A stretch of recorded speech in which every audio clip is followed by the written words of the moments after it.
नाशिकच्या निफाड तालुक्यात महावितरणचा 20वा वर्धापन दिन साजरा करण्यात आला। या निमित्ताने महावितरणकडून जनजागृती रॅली काढण्यात आली। ग्राहकांना पावसाळ्यात विद्युत सुरक्षिततेत कशी बाळगावी यासह अन्य सुरक्षिततेचे आवाहनही करण्यात आले।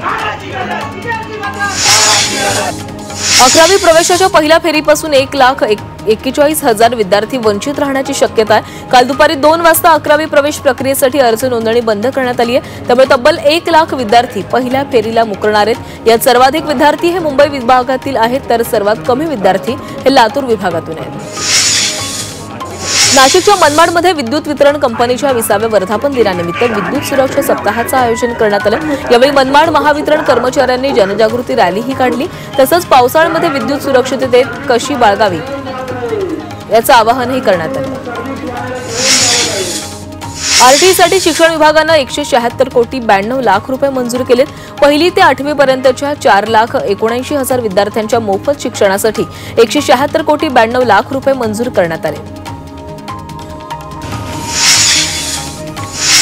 मुंबई महापालिकेने प्लास्टिक विरोधात कारवाई केलेली आहे। या कारवाईमध्ये दुकानदार आणि विक्रेत्यांकडून 1,13,082 किलो प्लास्टिक जप्त करण्यात आलाय। तसंच त्यांच्याकडून 8 कोटींचा दंडही वसूल करण्यात आला। 2018 पासून ते मे 2025 पर्यंत ही कारवाई केली गेली आहे।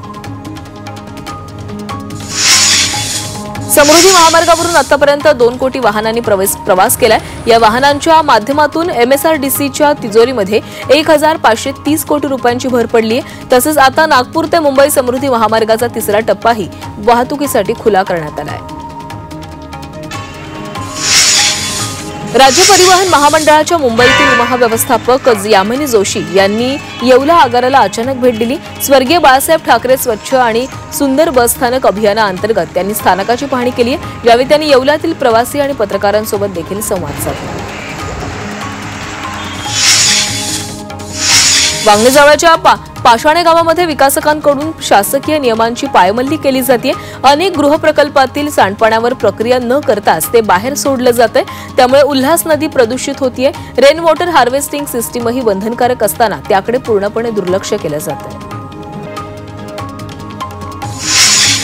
येवला तालुक्यातील विसापूर शिवारात 2 ट्रकचा समोरासमोर भीषण अपघात झाला। यामध्ये 2 ट्रकचे मालक गंभीर जखमी झालेले आहेत। अपघात एवढा भीषण होता की दोन्ही ट्रक एकमेकांमध्ये घुसले। जखमींना उपचारासाठी उपजिल्हा रुग्णालयामध्ये दाखल करण्यात आले। येवल्यात कंटेनरनं बाईकला पाठीमागून धडक दिली। अपघातामध्ये दुचाकीस्वार गंभीर जखमी झालाय। दुचाकीस्वाराला उपचारासाठी रुग्णालयामध्ये दाखल करण्यात आलं। पावसाळ्याचे दिवस असल्यानं वाहनं सावकाश चालवण्याचं आवाहन पोलिसांनी केलंय। येवला पोलिसांनी सराईत दुचाकी चोराला अटक केली आहे। सापळा रचून पोलिसांनी येवला तालुका पोलिसांनी ही कारवाई केलेली आहे। पोलिसांनी आरोपींकडून 4 दुचाकी जप्त केल्यात। आरोपीवर लासलगाव पैजापूरमध्ये गुन्हा दाखल झाल्याची माहिती मिळते। पश्चिम रेल्वेने फुकट्या प्रवाशांवर कारवाईचा बडगा उचललाय। एप्रिल ते मे या 2 महिन्यांमध्ये पश्चिम रेल्वेनं लोकल आणि मेल एक्सप्रेसमधून फुकट प्रवास करणाऱ्यांना दंडात्मक कारवाई केली आहे। पश्चिम रेल्वेनं या कारवाईमध्ये फुकट्या प्रवाशांकडून 43.54 कोटींचा दंड वसूल केला आहे।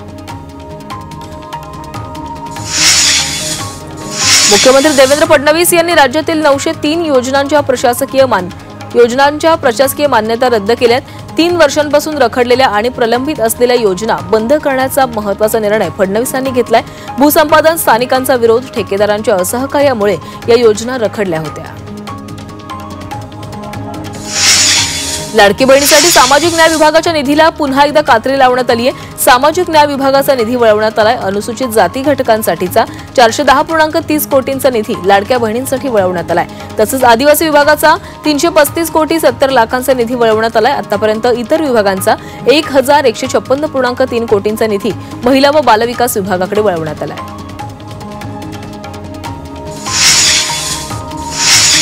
लाडक्या बहिणींसाठी आनंदाची बातमी आहे। लाडक्या बहिणीला मे महिन्याचा हप्ता येण्यास सुरुवात झाली आहे। हजारो लाडक्या बहिणींच्या खात्यामध्ये पैसे जमा झालेले आहेत।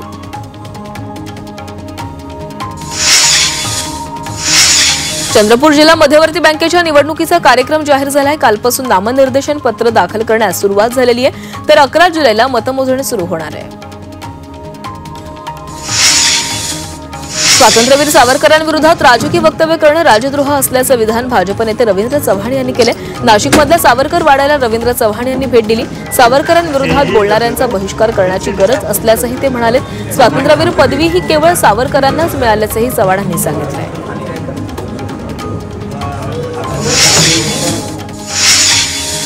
एकीकडे गिरीश महाजन यांनी स्वबळाचा नारा दिलाय, तर दुसरीकडे चंद्रशेखर बावनकुळे यांनी मात्र स्वबळाच्या चर्चांना पूर्णविराम दिलेला आहे। आगामी सर्व निवडणुका महायुती म्हणून एकत्र लढणार असल्याची माहिती बावनकुळेंनी दिली आहे। मोठा भाऊ म्हणून भाजपनं सर्व निवडणुका एकत्र लढणार असल्याचंही त्यांनी जाहीर केलंय।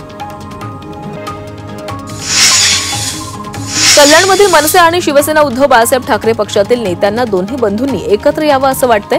दोन्ही बंधू एकत्र आल्यास राज्याच्या राजकारणामध्ये मोठे फेरबदल होणार असल्याचं कार्यकर्त्यांचं मत आहे।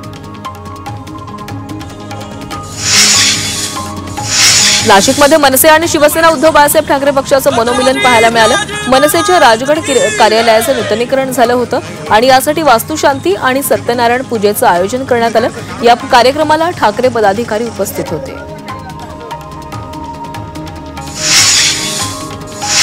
शिवसेना उद्धव बाळासाहेब ठाकरे पक्षाचे नेते अंबादास दानवे आणि शिवसेनेचे नेते संजय शिरसाट यांनी हस्तांदोलन केले। एका लग्न सोहळ्यामध्ये दोघांची भेट झाली। यावेळी दानवे शिरसाट यांनी 2 ते 3 मिनिटं गप्पा मारल्या आणि शिरसाटांच्या हॉटेल प्रकरणावरून दोघांमध्ये वाद सुरू आहे। दहशतवादाविरोधात मोठी लढाई सुरू असल्याचं विधान सरसंघचालक मोहन भागवत यांनी केलंय। आता युद्धाचे प्रकारही बदलत आहेत, त्यामुळे देशाला एकसंघ राहावं लागेल असं आवाहन त्यांनी केलं। नागपूरमध्ये आयोजित राष्ट्रीय स्वयंसेवक संघाच्या कार्यक्रमात बोलताना त्यांनी हे विधान केलंय।